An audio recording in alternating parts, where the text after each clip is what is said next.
We wrapped up the track and field state tournament yesterday, and one athlete finished her season with a bang. KM2's Sports' Mary Peters caught up with Maddy Habberstad. Mary.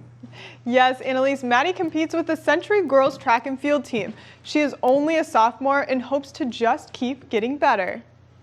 I think it's awesome. We had our times throughout the season were kind of in the same area, and I don't know, with the last 2 meets, we just kind of really pushed ourselves, and it gave us a really good outcome. It was super cool. It was a lot of fun. Century track and field sophomore Maddy Habberstad has had quite the season this year. She is a Big 9 conference champion and had an impressive run at the state tournament.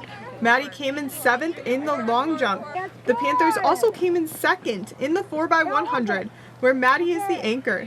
The team beat the school record they set in the section tournament. She has high hopes for next season.